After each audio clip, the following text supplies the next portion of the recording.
الحمد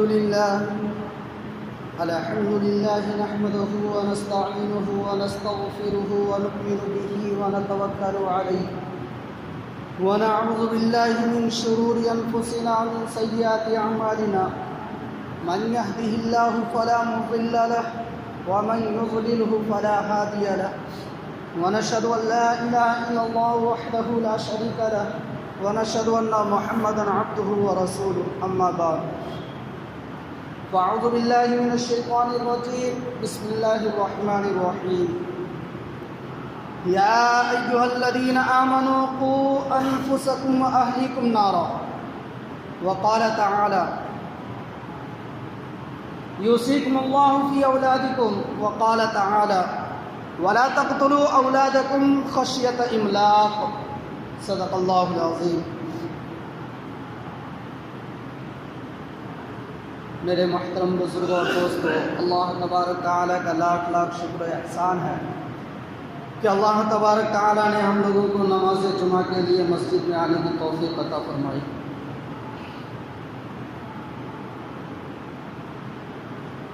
ابھی میں نے آپ حضرات کے سامنے قرآن کریم کے متعدد مقامات سے چند آیتیں تلاوت کی، جو بہت ہی مشہور آیتیں ہیں۔ جو بھی تھوڑا بہت قرآن کریم کا علم رکھنے والا ہوگا وہ جان سکتا ہے کہ یا ایھا الذین آمنوا قوا انفسکم واہلیکم نارا میں کس بات کی طرف اشارہ کیا گیا ہے۔ اللہ تبارک تعالیٰ فرماتے ہیں اے ایمان والو، اپنے آپ کو اور اپنے اولاد کو، اپنے اہل و عیال کو جہنم کی آگ سے بچاؤ۔ دوسری آیت یوصیکم اللہ فی اولادکم، اللہ تبارک تعالیٰ وصیت کرتا ہے تمہیں۔ کیا وصیت کرتا ہے؟ ولا تقتلوا اولادکم خشیۃ املاق، کہ اپنے اولاد کو افلاس کے ڈر سے، تنگ دستی کے ڈر سے قتل نہ کرو۔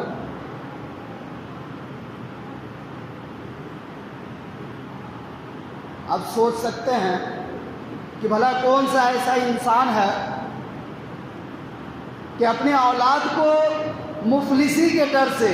غریبی کے ڈر سے، تنگ دستی کے ڈر سے کیسے قتل کر سکتا ہے؟ حالانکہ ہمیں دنیا میں دیکھنے کو ملتا ہے کہ جتنا محبت انسان اپنے اولاد سے کرتا ہے شاید ہی کسی سے کرتا ہو۔ لیکن یہ حقیقت ہے کہ آج سے ہی نہیں بلکہ ہم جب محمد صلی اللہ علیہ وسلم کی سیرت پڑھتے ہیں تو اس میں بھی جب زمانہ جاہلیت کا جب واقعات بیان کیے جاتے ہیں تو اس میں بھی پتہ چلتا ہے کہ بہت سارے لوگ ایسے تھے کفار مکہ جو اپنی بیٹیوں کو زندہ درگور کر دیتے تھے، اور صرف کس بات کے لیے؟ کہ اپنی انا کے لیے، کہ میں کسی کے بیٹے کا سسر کیسے بن سکتا ہوں، میری بیٹی کسی کے گھر میں کیوں جائے گی، اور میرے گھر میں بیٹی پیدا ہوگی تو اسے کھلانا پڑے گا، پلانا پڑے گا، اس کی تربیت میں پیسے جائیں گے، اس کے اخراجات لگیں گے، اور آنے کا کچھ نہیں ہوگا بلکہ جانا ہی جانا ہوگا۔ تو وہ انا، اپنا ایگو جو بھی ہوتے ہیں اس کے مناسبت سے وہ اسے قتل کر دیتے تھے۔ اور آج کے دور میں لوگ مفلسی کے ڈر سے بچے کو قتل کرتے ہیں۔ بعض مفسرین نے لکھا ہے کہ قتل دو طرح کے ہوتے ہیں، ایک جسمانی قتل اور دوسرا روحانی قتل۔ جسمانی قتل تو وہ ہے کہ انسان ہاسپٹل میں جاتا ہے اور وہاں پہ جب پتہ چلتا ہے کہ میرے گھر میں بیٹی آنے والی ہے تو وہ وہیں پہ اس کا قتل کروا دیتا ہے۔ بہت سارے واقعات ملیں گے آپ کو ایسے، کیونکہ صرف وہ یہ چیز برداشت نہیں کر سکتا کہ وہ بیٹی گھر میں آئے گی، اس کے اخراجات لگیں گے، ہماری مفلسی ہے، غریبی ہے، ہمارا پیٹ تو پلتا نہیں ہے، وہ اولاد کا ہم پیٹ کیسے پال سکتے ہیں؟ تو اللہ تبارک تعالیٰ فرماتے ہیں قتل مت کرو اپنے اولادوں کو غریبی کے ڈر سے۔ اور دوسرا قتل جو فرمایا گیا روحانی قتل، کہ ایک بچہ تو پیدا ہو گیا، اب جو چیز اس کو دینی چاہیے جو اللہ تبارک تعالیٰ فرماتے ہیں کہ اپنی اولاد کو جہنم کی آگ سے بچاؤ، تو جس طریقے سے ہم اس کی بچاؤ کر سکتے تھے، جو تعلیم و تربیت اسے دے سکتے تھے، ہم نے نہیں دیا. تو پتہ چلا کہ وہ دنیا میں چلتا پھرتا شیطان ہے، چلتا پھرتا حیوان ہے، چلتا پھرتا وحشی درندہ ہے، چلتا پھرتا وہ زانی ہے، ڈاکو ہے، کیا کیا نام لے سکتے ہیں کہ جس کو صحیح تربیت نہیں دی گئی تو وہ ڈاکو بن سکتا ہے، وہ زانی بن سکتا ہے، وہ چور بن سکتا ہے، وہ طرح طرح کے گناہ کرنے والا ایک انسان بن سکتا ہے. اس کو انسان بھی نہ کہا جائے بلکہ چلتا پھرتا وہ حیوان اور چلتا پھرتا وہ شیطان بن سکتا ہے. حضرت عمر فاروق رضی اللہ تعالیٰ عنہ کے دربار میں ایک شخص نے شکایت لگائی اپنے بیٹے کے بارے میں کہ یہ میرا حکم نہیں مانتا، میرے سے نافرمان ہو گیا ہے، کچھ بھی بات سننے کو تیار نہیں ہے، کوئی بھی اچھے کام نہیں کرتا. حضرت عمر رضی اللہ تعالیٰ عنہ نے اس لڑکے کو جو ہے ڈانٹ پلائی اور اس کے بعد کہا کہ تمہیں پتہ نہیں ہے کہ ماں باپ کے لوگ فرما بردار ہوتے ہیں، اللہ تعالیٰ خوش ہوتے ہیں. تو اس بچے نے سوال کیا، اے امیر المومنین، کیا بچوں کا والد پر کوئی حق نہیں ہے؟ یہ اپنے حق تو گنا رہے ہیں لیکن بچوں کا والد پر کوئی حق نہیں ہے. تو حضرت عمر رضی اللہ تعالیٰ عنہ نے فرمایا کیوں نہیں ہے حق؟ تو اس بچے نے کہا کہ آپ گنائیں کیا کیا حق ہے، میرے باپ کے سامنے بولے. حضرت عمر رضی اللہ تعالیٰ عنہ نے کہا کہ سب سے پہلا حق یہ ہے کہ اس بچے کی ماں کا اچھا انتخاب کیا جائے. دوسرا حق یہ ہے کہ اس بچے کی تعلیم و تربیت صحیح طریقے سے کی جائے.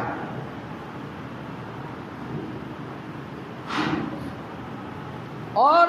تیسرا حق یہ ہے کہ اس کے اچھی جگہ پہ اس کا نام اچھا رکھا جائے، اس کی اچھی جگہ شادی کرائی جائے. تو اس بچے نے کہا کہ سب سے پہلا حق جو آپ نے فرمایا کہ ماں کا اچھا انتخاب ہو، میرے باپ نے ایک ناچنے والی سے شادی کر لی، دیکھنے میں خوبصورت تھی، ایک ناچنے والی گانے والی سے جو روڈ پر ناچنے گانے والی تھی اس سے شادی کی، وہ فاحشہ عورت سے. دوسری بات آپ نے کہا نام اچھا رکھے، اس نے میرا نام جال رکھا. جال کے معنی ہوتے ہیں سیاہ فام، کالا. اور تیسری بات آپ نے کہی کہ تعلیم و تربیت، قرآن کریم کی تعلیم. اس نے مجھے آج تک قرآن کریم کے ورق تک دیکھنے کو نہیں دیے. تو یہ میں اس کا نافرمان بنوں گا یا فرما بردار بنوں گا؟ حضرت عمر فاروق رضی اللہ تعالیٰ عنہ نے اس کے باپ کو ڈانٹ پلائی کہ تو شکایت لے کر آیا کہ تیرا بیٹا تجھ سے نافرمان ہو گیا، پہلے تو اس کو فرما بردار تو بنا. جو حق اللہ تبارک تعالیٰ نے دیے ہیں کہ اولاد کی کیسی تربیت کرنی ہے، اپنے آپ کی تربیت کیسی کرنی ہے، پہلے وہ تو کر، پھر بعد میں شکایت کرنا. قرآن کریم کے آپ الفاظ کو اگر کھنگالیں گے، قرآن کریم کے آپ الفاظ پہ اگر غور و فکر کریں گے، آپ کو کہیں پہ بھی یہ نہیں ملے گا کہ ماں باپ کو حکم دیا گیا ہو کہ اولاد سے محبت کرو، بلکہ زیادہ محبت کرنے پر روک لگائی گئی کہ ایسا نہ ہو کہ اس کے محبت کے نشے میں تم اس سے غافل ہو جاؤ اور اس کو صحیح راستے پر نہ لگا کر بلکہ غلط راستے پر چلنے کے لیے چھوڑ دو.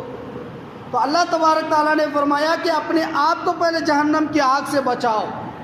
پہلے تم تعلیم و تربیت حاصل کرو، تم اچھے راستے پر چلو، تاکہ جو فرمایا گیا حدیث میں کہ بچے کا سب سے پہلا درسگاہ جو ہوتا ہے اس کی ماں کی گود ہوتا ہے. جیسا بچہ وہ اپنی ماں باپ کو دیکھے گا چلتا پھرتا بات کرتے ہوئے، لین دین کرتے ہوئے،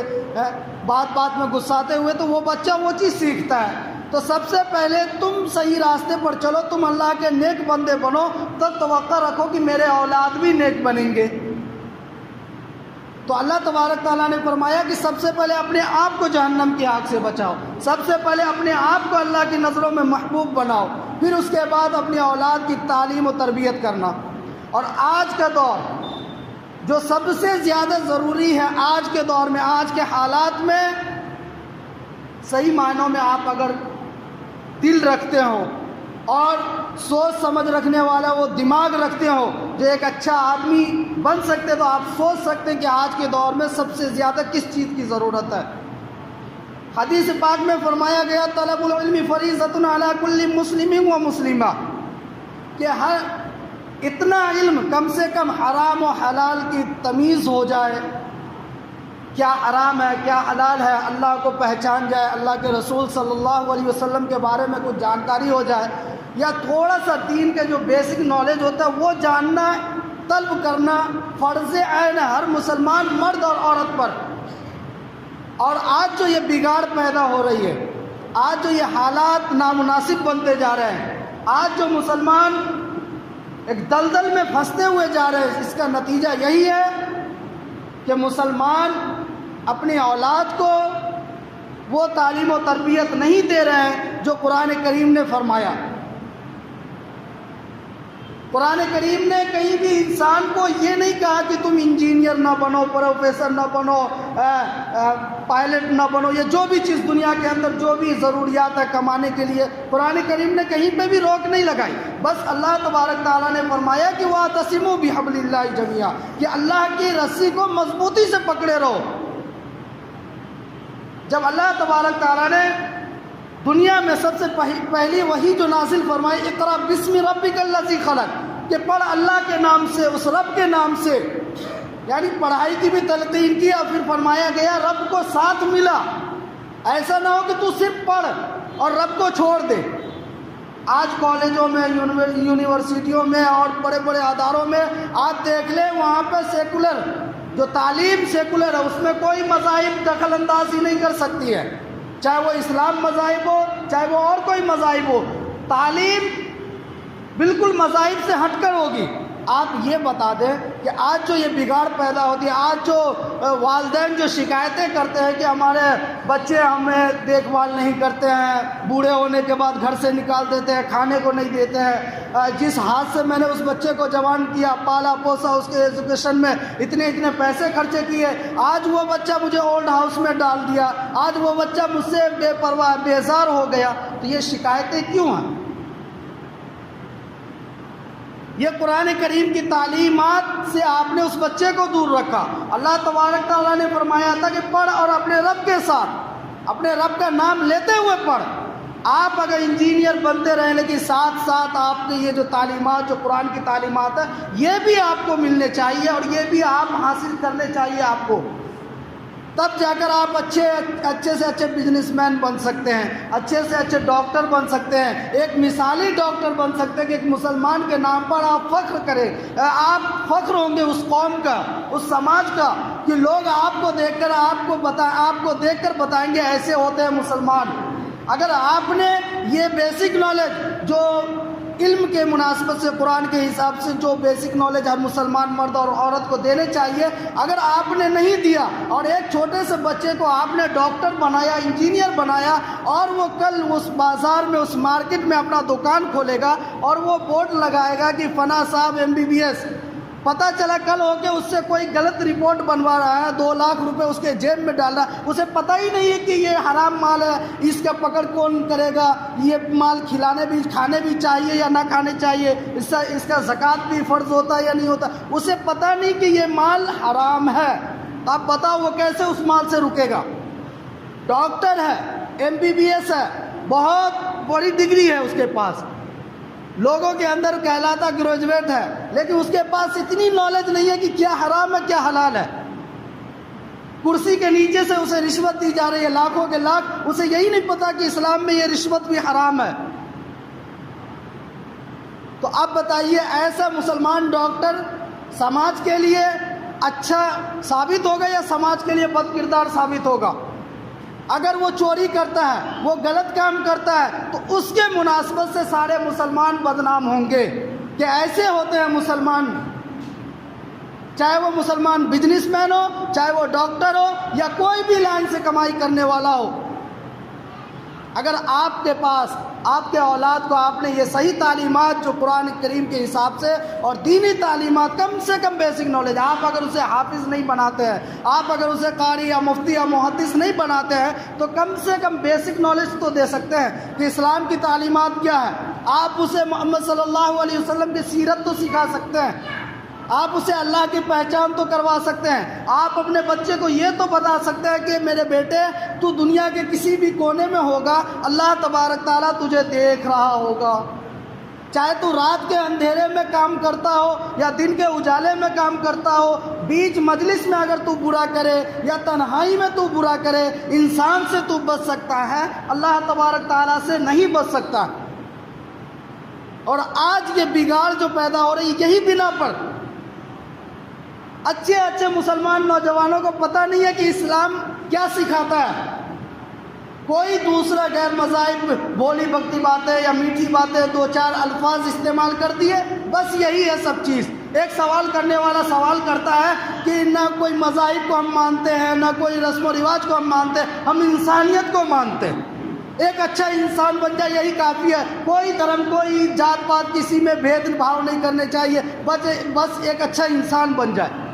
تو اب بتائیے ایک مسلمان نوجوان اس کی بات سے متاثر ہو گیا، حالانکہ وہ ناستک ہے، وہ کسی بھی دھرم کو نہیں مانتا، وہ کسی بھی خدا کو نہیں مانتا، وہ کسی بھی خدا کا تصور تک نہیں کرتا، اور ایک مسلمان نوجوان جو مسلمان گھرانے میں پیدا ہوا اس کی باتوں سے متاثر ہو گیا، اور وہ جو ہے عالم و مفتی اور جو فاضل جو اس سے بحث کرنے والے تھے اسے سمجھا رہے ہیں اللہ تبارک تعالیٰ نے کائنات بنائی، اللہ تبارک تعالیٰ نے ذرے ذرے کو بنایا، اللہ تبارک تعالیٰ نے تجھے پیدا کیا، تیرے ماں باپ کو پیدا کیا۔ اب وہ کہتا ہے کہ ثبوت دکھاؤ۔ اب ایک مسلمان نوجوان اس کے سائڈ سے ہو کر مجھ سے بحث کرتا ہے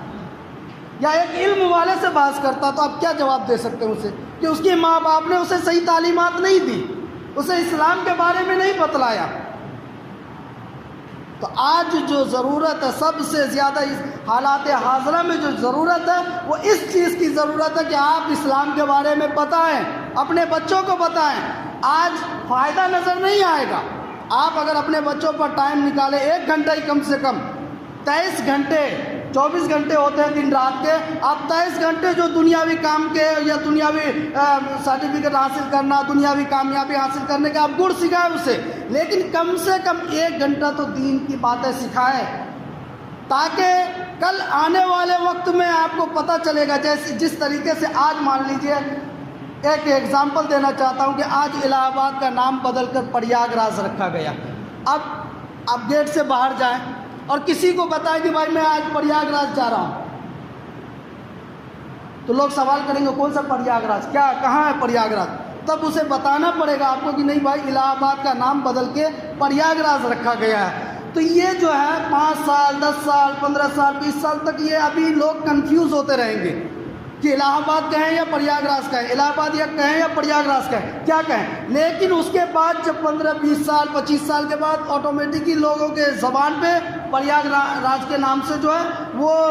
الفاظ آنے شروع ہو جائیں گے اور لوگ سمجھنے لگیں گے کہ نہیں وہی جگہ کا نام ہے پریاگ راج۔ تو آج اگر آپ اپنے بچے کو تعلیم سکھاتے تو یہ فائدہ آج نہیں نظر آئے گا، کل جب آپ اس دنیا سے رخصت ہو جائیں گے۔ آج آپ پڑھے لکھے اپنے سماج میں ہیں، آج آپ قرآن کی تعلیمات آپ کے پاس ہے، اس لیے آپ کافروں سے لڑ رہے ہیں، اس کے ہر ایک چیلنج کا آپ جواب دے رہے ہیں، آپ مال سے جان سے یا ایک فرد ہو یا قوم ہو، آپ مل کر لڑ رہے ہیں، اس کے ہر ایک بات کا جواب دے رہے ہیں، کیونکہ آپ کے پاس تعلیم ہے، آپ کے پاس علم ہے کہ اللہ تبارک تعالیٰ نے ہر انسان کو پیدا کیا۔ یہ مسجد اسلام سے جڑی ہوئی ہے، اس مسجد کے لیے آپ لڑتے ہیں۔ طلاق اسلام ایک شریعت کا مسئلہ ہے، آپ اس کے لیے لڑ رہے ہیں۔ آپ حلالہ اور بہت ساری ایسی چیزیں ہیں جس کے لیے آپ لڑ رہے ہیں، لیکن آپ کے اولاد کو جب کل ہوگی یہ نہیں پتہ چلے گا کہ مسجد اسلام کا ایک حصہ ہے، طلاق اس شریعت کا ایک معاملہ ہے، شریعت کا ایک اصول ہے، اور بہت ساری چیزیں ہیں جو عورتوں کے حقوق اسلام میں کیا ہے، مردوں کے حقوق اسلام میں کیا ہے۔ جب آپ کے اولاد کو یہ بات پتہ نہیں رہے گی تو آج آپ ہتھیار لے کر کھڑے ہیں، کل ہو کے 20-25 سال آج اس کا وہی تو منشا ہے کہ ایک شوشہ چھوڑو اور آج فائدہ مت ڈھونڈو، ایک شوشہ چھوڑو آج فائدہ مت ڈھونڈو، 10-15 سال کے بعد اپنے آپ فائدے ہو جائیں گے۔ تو 10-15 سال یا آپ اس دنیا سے رخصت ہو جائیں تو کس کو چھوڑ کر آپ جا رہے ہیں؟ آپ اس محاذ پر اس بارڈر پر کس کو لگا کے جا رہے ہیں؟ کس کے ذمے آپ اپنے کام سونپ کر جا رہے ہیں؟ یہ تو پتہ ہے کہ نبی علیہ الصلوۃ والسلام اس دنیا سے گئے تو صحابہ کرام کو چھوڑ کر گئے، ایسے قوم کو چھوڑ کر گئے کہ انہیں یقین تھا کہ یہ لوگ دنیا میں پھیل جائیں گے، اسلام کو پھیلائیں گے۔ حضرت ابو بکر رضی اللہ تعالیٰ عنہ جیسے صحابی کو خلفاء کے لیے اور خلیفہ بنانے کے لیے چھوڑ کر گئے، جب وہ خلیفہ بنے تو لوگوں کے بیچ میں اسلام کو اور پھیلایا۔ کیونکہ وہ تعلیم یافتہ تھے، وہ جانتے تھے کہ اللہ کے نبی صلی اللہ علیہ وسلم کیا لے کر آئے۔ جب وہ دنیا سے رخصت ہونے لگے تو وہ بھی اچھے سے اچھے ساتھی کو چھوڑ کر گئے تھے، انہیں پتہ تھا کہ اسلام کی تعلیمات کیا ہے۔ حضرت عمر رضی اللہ تعالیٰ عنہ نے تعلیم پھیلایا، اس کے بعد اس سے بھی اچھے، اس کے بعد اس سے بھی اچھے، اور اس کے بعد جب پتہ چلتا گیا کہ جب تعلیمات کم ہوتی گئی، لوگوں کے اندر وہ غرور، تکبر اور بہت ساری چیزیں، مال کی محبت اور بہت ساری چیزیں آنے لگی، اور لوگ شاہانہ لباسوں کی طرف، لوگ منصب کی طرف، لوگ حکومت کی طرف زیادہ بڑھنے لگے، چاہتے زیادہ بڑھنے لگی، تو اسلام کا زوال آنا شروع ہو گیا۔ تو آج اگر ہم لڑ رہے ہیں تو کم سے کم ایک پیچھے جو کمک کہتے ہیں، اردو لفظ کمک، جو مدد، جو پیچھے آپ کے ایک فوج تیار ہونی چاہیے کہ آپ کے مد مقابل، آپ کے جانے کے بعد، آپ کے منصب پر بیٹھے، آپ جس عہدے پر فائز ہیں اس عہدے کے لیے وہ کام کرے۔ کم سے کم آپ اپنی اولاد کو یہ سوچ کر تو تعلیمات دیں، اسے اسلامی تعلیمات، کہ کل ہو کے یہ بیٹا، میرا بیٹا کم سے کم اسلام کے لیے اپنی جان قربان کرے، اپنی مال قربان کرے۔ اور جانتے ہیں اللہ کے نبی صلی اللہ علیہ وسلم نے فرمایا کہ انسان اس دنیا سے ختم ہو جاتا ہے، مر جاتا ہے تو اس کے اعمال بند ہو جاتے ہیں سوائے 3 چیز کے۔ انسان جب اس دنیا سے رخصت ہو گیا تو اس کے نماز، روزے، زکوٰۃ، صدقات، جتنی بھی چیزیں سب بند، کیونکہ وہ اپنے ہاتھوں سے دیتا تھا، اپنے ہاتھوں سے نیکیاں کماتا تھا، سوائے 3 چیز کے اس کی ساری چیزیں بند ہو جاتی ہیں۔ ایک صدقہ جاریہ، جو وہ دنیا میں مسجدیں بنا گیا، کنویں کھدوا گیا یا اسکول بنوا گیا، جس چیز سے لوگ فائدہ حاصل کر رہے ہیں۔ صدقہ جاریہ ایک ثواب کے لیے بھی ہوتا ہے، ایک عذاب کے لیے بھی ہوتا ہے۔ آپ کہیں گڈھے کھود کے چلے گئے صرف اس نیت سے کہ لوگ اس میں گرتے رہے، تو جب تک گرتے رہیں گے آپ کو عذاب ملتا رہے گا۔ اور اگر آپ نے کوئی اچھی چیز بنائی ہے اس نیت سے کہ اللہ تبارک تعالیٰ اس کا ثواب دے، تو جب تک اس چیز کا ایک اینٹ بھی باقی رہے گا، اب آپ کو صدقہ جاریہ، آپ کو ثواب ملتا رہے گا۔ اس کے بعد فرمایا کہ تعلیم، علم، آپ اگر علم سیکھے اور اس علم سے آپ نے دوسروں کو فائدہ پہنچایا، اور اس علم سے اس نے دوسروں کو فائدہ پہنچایا، تو اس سے بھی آپ کو صدقہ، اس سے بھی آپ کو ثواب ملتا رہے گا، جب تک وہ آپ کے علم سے وہ استعمال کرتا رہا، وہ نیکی کرتا رہا۔ اور تیسری چیز جو فرمایا گیا وہ نیک اولاد۔ آپ کو پتہ ہے باپ کے گزرنے کا دکھ بیٹے کو زیادہ ہوتا ہے، اب بیٹے کو ہی احساس ہوتا ہے، لوگ جو اڑوسی پڑوسی ہوتے ہیں نا اسے چند دنوں کا دکھ ہوتا ہے۔ بیٹا ہمیشہ اگر نیک اولاد ہو تو مرتے دم تک، بوڑھا ہونے تک وہ باپ کے لیے دعائیں کرتا رہتا، ماں کے لیے دعائیں کرتا رہتا، جس طریقے سے ہو۔ حالانکہ اسے کوئی یہ بھی بتا دے کہ آپ اتنے بچے کو قرآن پڑھوا لیں، آپ کے باپ کو ثواب ملے گا، تو وہ بھی کرتا ہے۔ اسے حالانکہ حدیث اور قرآن سے کوئی ثبوت نہیں بھی ملتا، لیکن وہ بھی کرتا ہے۔ اگر اسے کوئی یہ بتا دے کہ بھائی اتنا لنگر آپ کھلا دو، آپ کے باپ کو ثواب ملے گا، تو وہ بھی کرتا ہے۔ اگر کوئی مولوی آ کر اپنے جیب کے لیے اگر کہتے ہیں کہ 1 لاکھ یا 10 لاکھ تم اتنے مدرسے میں دے دو، فلاں جگہ دے دو، تمہارے باپ کو ثواب ملے گا، تو وہ بھی کرتا ہے، لٹ جاتا ہے باپ کے انتقال کے بعد بھی، جو نیک اولاد ہوتے ہیں۔ اور بد اولاد کے بارے میں تو سبھی جانتے ہیں، کہا جاتا ہے کہ بہت ہی پرانا مقولہ ہے کہ اولاد نہ ہو تو 1 دکھ، اولاد ہو تو 100 دکھ،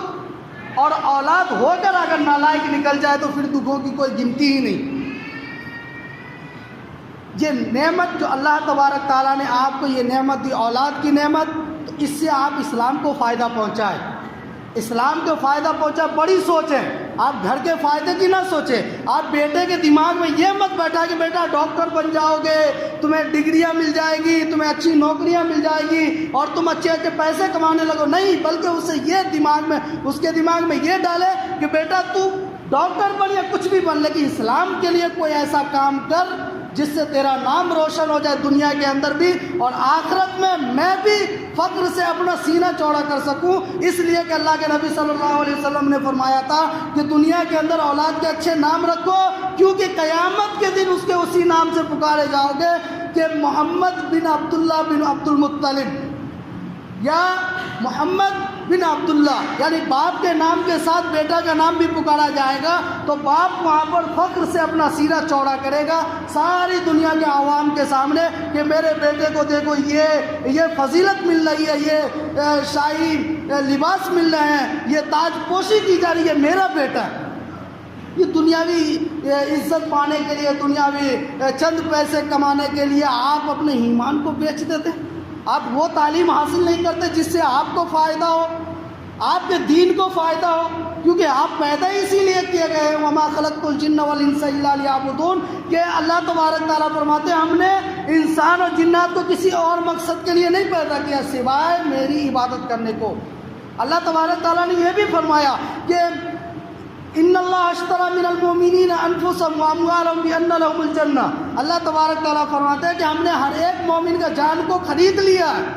اور کس چیز کے بدلے؟ جنت کے بدلے، اس کے مال کو بھی خرید لیا، اس کی جان کو بھی خرید لیا۔ ہم تو بکے ہوئے، اور بکے ہوئے چیز کی کیا اہمیت ہوتی ہے آپ کو پتہ ہے؟ وہ مالک کائنات نے ہمارے عیب کو چھپا کر، ہمارے سارے غلطیوں کو چھپا کر، حالانکہ میرے اندر آپ کے اندر کتنے سارے عیب ہیں، پھر بھی اس مالک کائنات نے ہمارے دام لگا دیے اور اس کے عوض میں جنت دے دی۔ مال بھی ہمارے وہ جو حرام مال بھی کماتے ہیں، جائز مال بھی کماتے ہیں، دونوں مکس رہتے ہیں، اس کو بھی اللہ نے خرید لیا۔ اور یہ جو ناکارہ ہمارا جسم ہے جو اپنا فائدہ تو پہنچا نہیں سکتا، اسلام کا کیا فائدہ پہنچا رہا ہے، اس کو بھی اللہ نے اس ناکارے جسم کو خرید لیا۔ اب بتائیے، اب دنیا کے اندر آپ کس کے لیے جئیں گے؟ کیا اپنے فائدے کمائیں گے؟ آپ بلڈنگیں بنانے کے چکر میں آپ بھول گئے کہ ہمارے اولاد کس راستے پر چل رہا ہے۔ کہا جاتا ہے کہ بہت بڑے شاعر نے کہا کہ یتیم بچہ وہ نہیں ہوتا ہے جس کے والد نہ ہو، یتیم تو وہ ہوتا ہے جس کے والد کے پاس اس کے بچے کو صحیح اخلاق سکھانے کی وقت نہ ہو، اس کے والدین کے پاس اس کے لیے ٹائم نہ ہو کہ اسے اچھے آداب و اخلاق سکھا سکے۔ محمد صلی اللہ علیہ وسلم نے فرمایا کہ آج تک کسی باپ نے اپنے بیٹے کو اچھے اخلاق، اچھے آداب سے اچھا ہدیہ نہیں دیا۔ ہم کہتے ہیں بیٹے کو ہم نے انجینئر بنا دیا، ہمارا بیٹا 5 لاکھ روپے مہینہ کماتا، یہ تو بتاؤ اسلام کے لیے کیا کرتا ہے؟ 5 لاکھ کماتا ہے، کوئی غریب کو اگر وہ 1 لاکھ 10 لاکھ دے کے وہ کیا کر رہا ہے؟ یہ کون سا اسلام کے لیے فائدہ ہو رہا ہے؟ اسلام کے لیے فائدہ سوچئے، آج اگر ہم نہیں سوچیں گے تو کون سوچے گا؟ غیر مسلم ایک جٹ ہو گئے،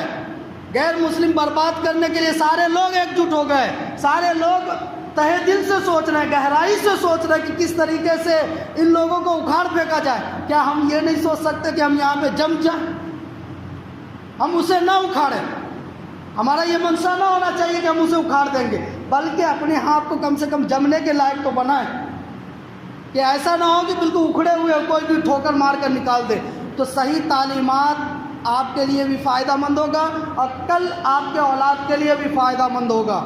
کیونکہ کل آنے والے وقت میں آپ کو پتہ ہے کہ آج اگر نظر دوڑائے تو آپ کو یہ بھی نہیں پتہ ہوگا کہ شاید کوئی کسی کا بیٹا حافظ بن رہا ہو، کسی کا بیٹا محدث بن رہا ہو، کسی کا بیٹا عالم بن رہا ہو، لیکن آپ نظریں دوڑائیں تو آپ کو 100 ایسے ملیں گے جس کے بیٹے انجینئر، ڈاکٹر اور بڑے سے بڑے عہدیدار بن رہے ہوں، لیکن عالم، حافظ، قاری، مفتی، محدث یہ ساری چیزیں نہیں بن رہی، کیونکہ آج کی نظروں میں شیطان نے ہماری نظروں میں یہ بات ڈال دیا کہ یہ بنو گے تو دنیا کے اندر ذلیل رہو گے، ذلیل ہو کر زندگی گزارو گے۔ آج اگر کسی بیٹی سے کہہ دیا جائے کہ بیٹی تیری شادی جو کسی عالم، کسی حافظ سے کرم، تو وہ بیٹی کہے گی زہر کھانا منظور ہے، لیکن میں کسی حافظ عالم سے نہیں شادی کروں گی، مجھے تو کوئی ایسا شوہر چاہیے جو لاکھوں لاکھ میں کماتا ہو اور بیرون ملک میں رہتا ہو۔ تو یہ سب باتیں بہت لمبی ہو جائے گی، بس اتنا کہنا ہے کہ کم سے کم آپ اگر کچھ کر رہے اسلام کے لیے تو آپ اپنے اوپر نربھر نہ رکھیں، بلکہ وہ ایک فوج تیار کرے کہ آپ کے مد مقابل وہ کام کر سکے۔ آپ تو جانتے ہیں کہ اسلام کا ایک حصہ ہے مسجد، لیکن آپ کی اولاد نہیں جانتی۔ آپ اپنے اولاد کو بھی سکھائیں کہ بیٹا جس چیز کے لیے میں لڑ رہا ہوں، جس چیز کے لیے میں کوشش کر رہا ہوں، کل ہو کر تمہیں بھی اس چیز کے لیے لڑنا ہے، تمہیں بھی اس چیز کے لیے کوششیں کرنی ہے۔ میں یہ دلیل دے رہا ہوں کہ میں یہ حدیث سے یہ ٹکڑا لے کر میں یہ دلیل دیتا ہوں، محمد صلی اللہ علیہ وسلم نے یہ فرمایا تھا، بیٹا کل تو بھی یہی دلیل دینا۔ اب سکھا کے جائے نہیں تو پتہ چلا کہ صدقہ جاریہ ثواب ملنے کے بجائے الٹا عذاب ملتا رہے۔ آپ جس مال کو کمائے پوری زندگی بھر، آپ نے وہ نالائق اولاد اس مال کو فحش کاموں میں لٹایا، شراب پینے میں لٹایا، تو اس مال کی بدولت بھی آپ کو جہنم رسید کر دیا جائے گا، آپ کے نیک اعمال ختم کر دیے جائیں گے، اس لیے کہ تو نے اپنا سوچا، اپنے گھر والوں کا نہیں سوچا۔ اس لیے اللہ تبارک تعالیٰ نے فرمایا یا ایھا الذین آمنوا قوا انفسکم واہلیکم نارا، اے ایمان والو اپنے آپ کو بھی جہنم کی آگ سے بچاؤ اور اپنے آل اولاد کو بھی جہنم کی آگ سے بچاؤ۔